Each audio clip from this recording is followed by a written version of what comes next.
Magandang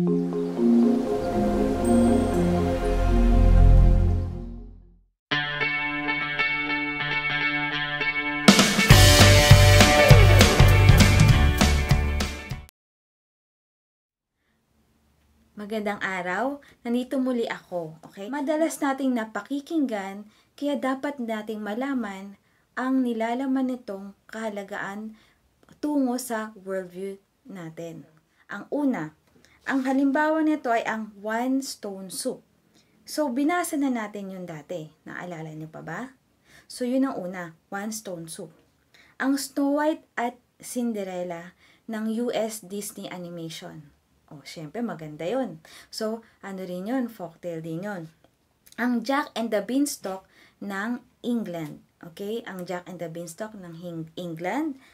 Ang The Pied Piper of Hamelin ng Germany. At ang panghuli, yung pinag-usapan natin dati na The Monkey and the Turtle. So, yun ay Filipino folktale. So, may kanya-kanyang folktale ang kanyang iba't ibang bansa. Okay, may dalawang dahilan sa pananaw ang biblical worldview pagdating sa folktale. So, dalawang pananaw yun. Ang una, ang ethics of fairy tale. Ang pag-aaral ng tama o maling asal.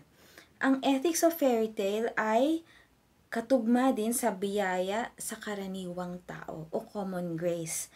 Ayon. At ang pangalawang dahilan na kung saan ang folktale o ang kwentong bayan ay malapit sa puso ng Kristyanismo o Kristiyano ay dahil sa nagdadala ito ng katotohanan sa Biblia. So, nagbibigay siya ng katotohanan sa Biblia.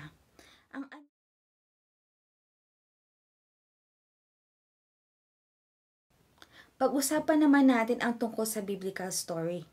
Ang biblical story ayon sa pagligtas o pagtubos ay pinag-isa, magkakaugnay na salaysay na hindi pa natatapos na gawain sa kaharian ng Diyos.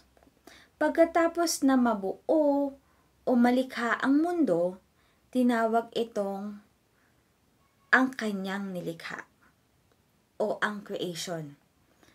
At nag-aklas ang sangkatauhan at naminsala at tinawag itong pagbagsak o fall. Ang Diyos ay lumabas at ibinalik sa ayos ang lahat ng kanyang ginawa at ito'y tinatawag na pagliligtas. Hindi tayo tinalikuran ng Diyos sa ating mundong malapit ng magunaw. Humarap siya sa atin ng buong pagmamahal. Diba? Kaya nga siya nagkatawang tao. Humarap siya sa atin ng buong pagmamahal. Naglakbay siya sa daan ng kaligtasan upang ibalik ang tao at ang mundo sa kanyang kaharian. Ikinuwento rin sa Biblia ang storya ng sa mahabang paglalakbay ng Diyos patungo sa kaligtasan o ang pagliligtas. Ito ay pinag-isa, pinaunlad na paglalahad ng kilos ng Diyos tungo sa kasaysayan ng kaligtasan ng ating mundo. Ang Biblia ay hindi magkakahalong, okay, ang Biblia daw ay hindi magkakahalo o jumbled, okay, magkakahalong kasaysayan, tula, aral sa kabutihang asal at relihiyon, maginhawang pangako, gabay sa patakaran at utos. Bagkus ito daw ay may mahahalagang kaugnayan. So, ito ay may mahahalagang kaugnayan. So, hindi ito yung magkakahalo-halo. Ito ay may mahahalagang kaugnayan. Ang mga bahagi sa Biblia tulad ng pangyayari, libro, katauhan, utos, hula, at tula ay dapat nating intindihin ayon sa konteksto ng isang istorya. Halimbawa, okay? Kapag hinawakan ng isang bulag, ang isang elepante, paano niya ba ito mahuhulaan? Ano ba ito? Ano ba ang magiging pakiramdam niya dito? Maaari silang magbigay ng maling opinyong pangwakas ayon sa kabuuan, o maaari nilang malampasan ang malaking kabuuan nito. Sabi ni John Sachs, kaya ang mga taong Indostan ay may mabababa o mahahabang at may ingay na pagtatalo tungkol sa kanilang mga opinyon. Ito ay may mahigpit at makapangyarihang opinyon tungkol sa elepante. Kahit na ang iba ay tama, ang lahat ay syempre mali pa rin. Marami na sa atin ang nakabasa ng Biblia. Katulad ito ay maliit. Katulad nito ay mga maliliit o fragmented. So ito ay maliliit o fragmented part ng mosaic. Katulad ng ang theological bits o ang part ng pag-aaral sa Diyos at ang relasyon ng Diyos sa tao. Ang sermon bits o ang bahagi ng pangangaral, ang devotional bits o ang bahagi ng pagiging isang madasalin.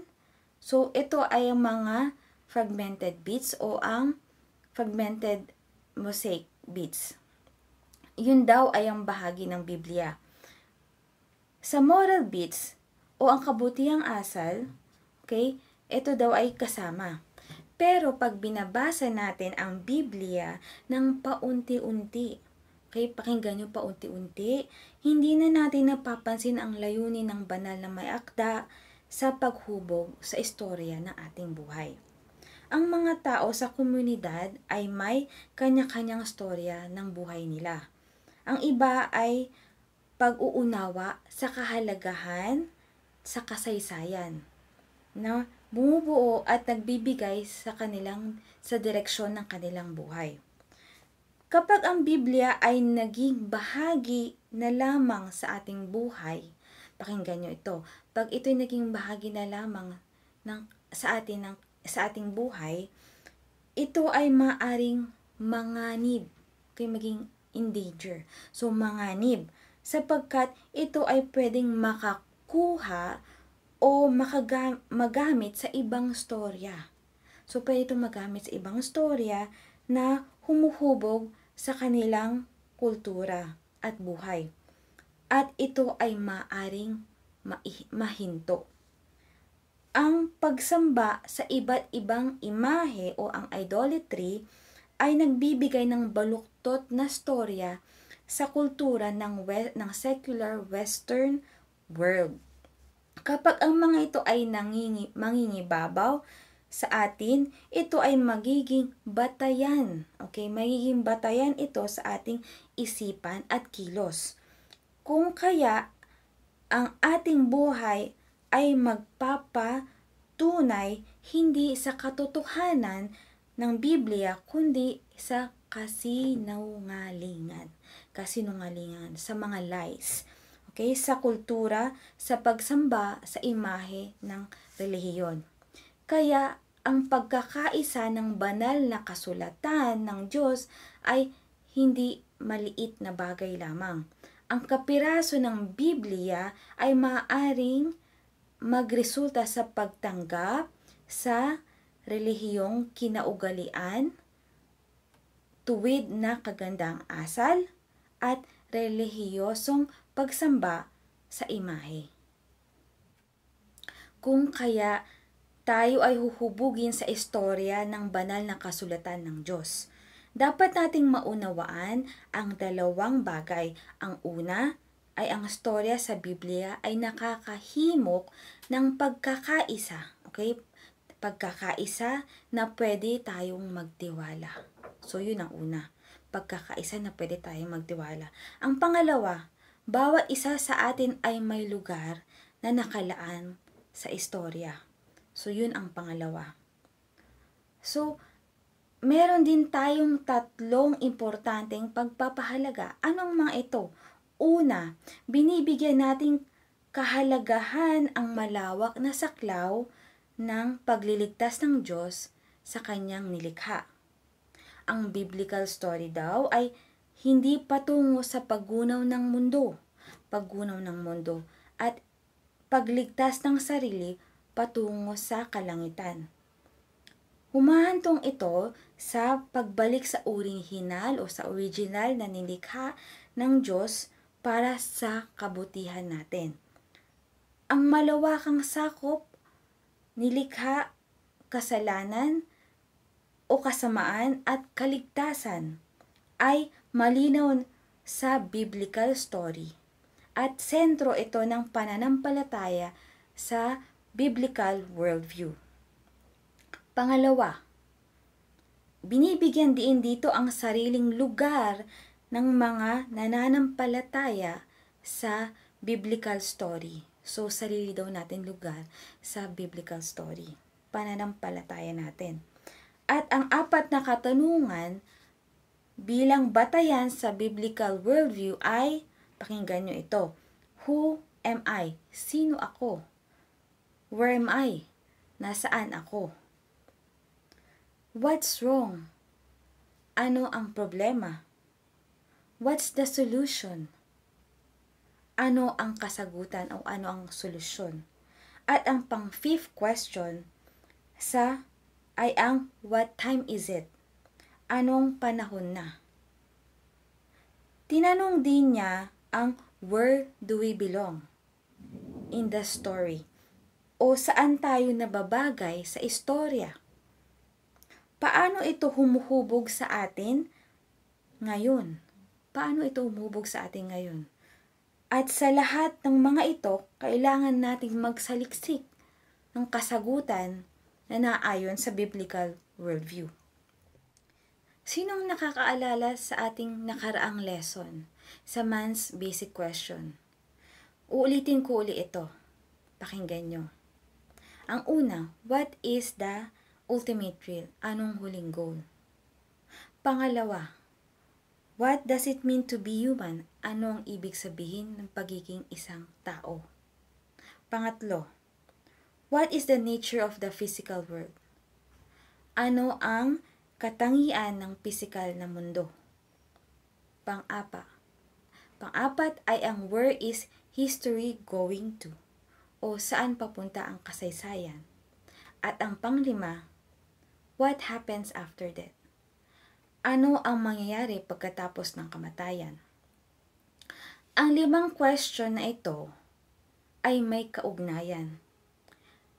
Tayo ay dapat magsaliksik tungo sa biblical answer sa 5 question na ito. At ang pangatlo,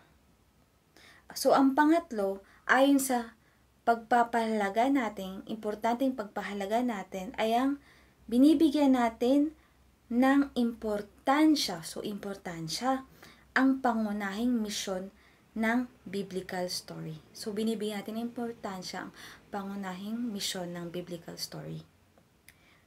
Ikinuwento sa Biblia, ang misyon ng Diyos ay ibalik ang nilikha niya katulad sa Israel.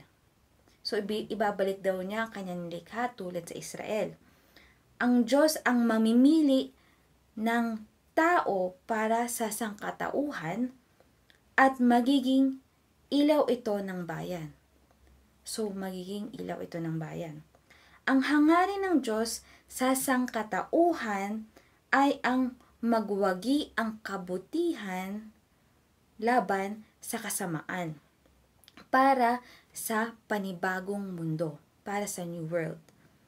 Kapag tapos na ang kanyang paglilingkod, siya ay aalis sa simbahan at tutungo siya upang ipagpatuloy niya ang kanyang misyon sa ibang dako.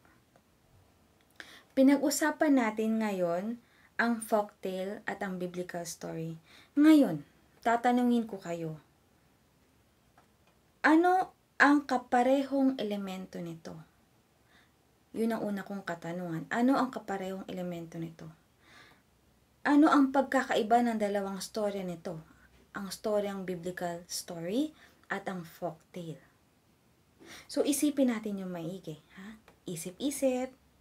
Kung sakali kayo ay magbabasa ng storya, tingnan natin ang worldview nito, ang biblical worldview. So, hanggang sa muli, paalam!